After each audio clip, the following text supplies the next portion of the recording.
I feel most at ease when I'm in sort of, when I'm among other drug addicts and alcoholics. I feel a tremendous sense of ease and acceptance. It's I suppose it's unavoidable that like my line of work is the showing off and fame industry, and that is afforded a particular amount of attention and status in the world we live in today, and perhaps we could say broadly to negative effects. So when there's sort of an opportunity such as this one to have some kind of fleeting positive impact through my notoriety, then I'm really glad of it. But what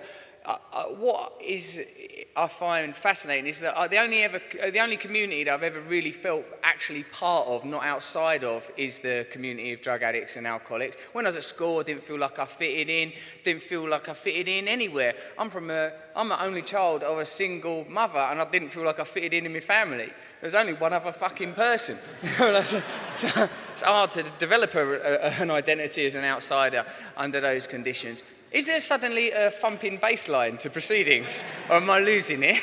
Where's that coming from? Some people have relapsed and set up an alternative conference of decadence. It won't work. I mean, they'll fuck it up. The admin will go wrong once people start using. Like in rooms like this, where there is a sort of a particular density of drug addicts, this is as good as you're going to get at seeing recovery in action, because the people in this room are like, you're among lunatics, you're moving among psychopaths now, you're among people who just create chaos at a personal psychological level, at a domestic level, at a familial level, at a criminal level. Like, the people that have a complete capacity for chaos. Talking of myself, like hearing those lovely things said about me by Noreen and by Mike and that, and thank you, mate. Like, I'm really proud to work with RAP. Because as I said when I was chatting earlier, I was given that 6 months before you're dead in prison or in a lunatic asylum. Like, you know, for me, I consider it to be just what we say amongst us, like one of the yets. You know, for me, there's an air of inevitability around prison. So when I meet people that are doing time or have been away, I think, you know, thanks for doing it for me so that I didn't have to, because I would have got there. You know, because of this disease, I've been relieved of that kind of pious, moral, high-mindedness or judgment, because I know how easy it is to get into those situations. And frankly, the people that I've met that are following abstinence-based recovery principles in prison are among the sort of, I mean, I'm a bit easily duped, to be honest, but they seem so fucking lovely. You sort of think, oh, they're all right. Like really nice, decent people. And you get that in recovery everywhere. People, like, part of, like, this is what's amazing about it, right? Is like we have to help other people in order to stay well. That's an intrinsic principle of it. So everyone's got to be nice for their own selfish reasons. It's a really good way of stimulating the natural egotism and self-centeredness of our age, which is elsewhere constantly inculcated through the propaganda of marketing, through the capitalist system we live in. Here, there's a currency in kindness. People know that we only stay well by helping other people stay well. We can only keep clean ourselves by helping other people keep clean. Now, it's kind of obvious that those principles could be held and could benefit elsewhere in society, and perhaps that's an argument for another day. So, but for here, and for now, all we're talking about doing, and like you've heard the word again and again, articulately presented, brilliantly presented, I thought, by Stuart earlier and that, like this is about building communities, and the more people have access to this message, the more the positivity can be conveyed, the more you're creating that. And what I'm constantly dazzled by when I hear some of these fucking lunatics talking, I think, thank God I didn't have to deal with that person while they were drinking and using. That's a maniac. And now all they want to do is give you a cuddle and make you a cup of tea and be nice to you and be sweet to you. You're taking people out of the game. It's a kind of spiritual alchemy.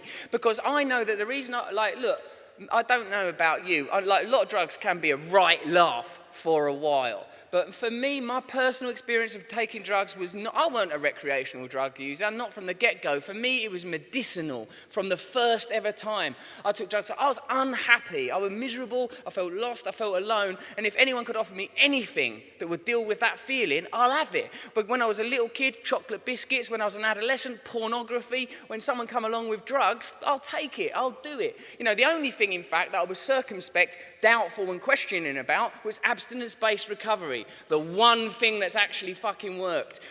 When the dawn finally came, suddenly I was interrogatory, suddenly I was inquisitive, suddenly I had inquiries and questions. It's the one thing that's worked for me, 100%. And the more I commit to it, the more I get back from it. The more I'm willing to help other people, the better I feel. What I reckon, for us people that are drug addicts, alcoholics, whatever, I often consider it, and I know like Chip's a double committed atheist. It's like he's deliberately trying to annoy God, but like on purpose. But I believe in God, and I believe that for like that we drug addicts, alcoholics, it's like we've got a spiritual craving, a yearning, and we don't have the language, we don't have the code to express that in our society. But the feeling won't go away, so you've got to nullify it, anaesthetize it somehow. I can't live with it. I can't be alive. I can't be alive unless I'm living in kind of love and community with other people. I can't cope with it.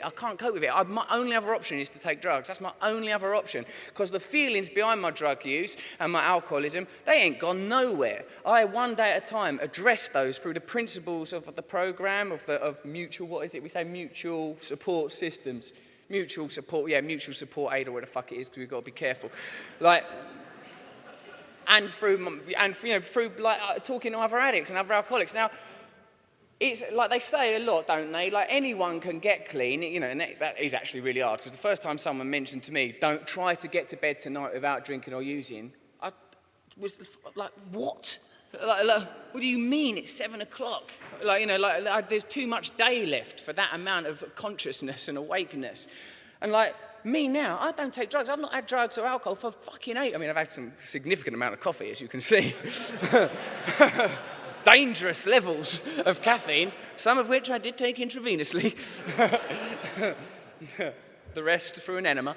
No, conventional coffee use. It's amazing to me. My whole identity, my whole life, my life revolved entirely around getting drugs. I got clean because of Focus 12, the place I got clean, which is built around it's a 12-step. It has 12-step principles at its heart and at its core. And now I stay clean through mutual support, through the fellowship of other addicts, essentially through recovery communities. Now, we've got support, we've got longevity, we've got a future. Brilliant research has been done, we've got a proper understanding of our problem. Now, all that's needed really is the kind of, psychic or spiritual shift that we addicts go through as individuals, a belief that change can be made, that we can share that change with other people. We've just got to spread that belief more broadly. I'm not surprised people are cynical about abstinence-based recovery. It sounds too good to be true. But I've been chatting people on the news and that, and they don't seem to realise how hard it is for us. Abstinence-based recovery ain't easy. It's not a soft option. It's bloody difficult. It's still now 11 years down the road. It occurs to me constantly, if I could just have a little use to take the edge off. If I could just spend a couple of days on holiday from my head, wrapped in a snug brown blanket of smack, I'd take it. When I hang around using addicts, I don't think, how lucky I am to have this wonderful hair conditioner and this fancy jacket. I think I'd give my life up for a blast of brown and white, for a minute on the pipe. Because it don't go away, that feeling, without diligence and work. And that's why I know we can't be judgmental, we can't be pejorative, we shouldn't be punitive.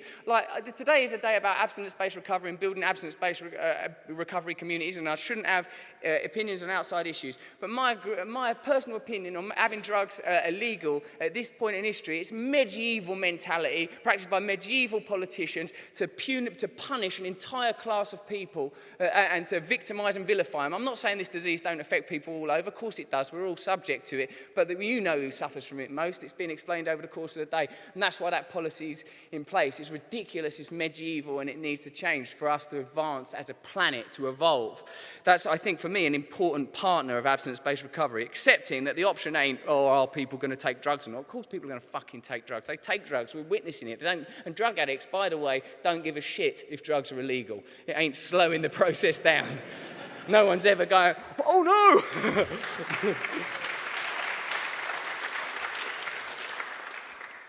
Also, that would provide a handy way to provide revenue for people that want to get clean. Regulated drugs. Regulated drugs, the way that alcohol and tobacco is regulated. I know it makes them look edgy.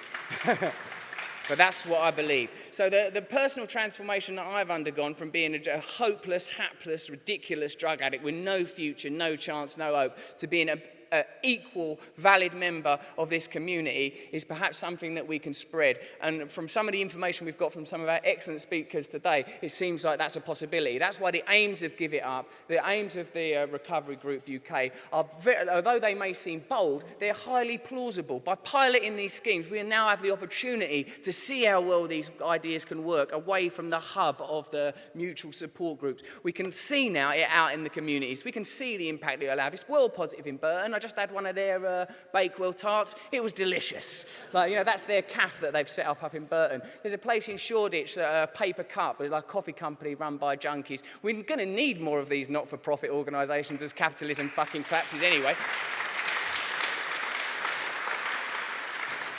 These are the kind of projects that Comic Relief and Give It Up are looking to support. We're going to be raising more money. We've got some money now. Those of you that are looking for advances and grants in that area, we're really, really keen to help you, and we're really keen to learn about your experience, because the fact is we're all in this together. We're all learning from one another. No one's got no superiority. I've learned off every single person that I've spoken to today. It's been fascinating for me. Very proud to be a part of all this. Now I'm going to give over to Comic Relief and I, because they know the actual score. I can just blather on about emotions. Cheers, you lot. I appreciate the time.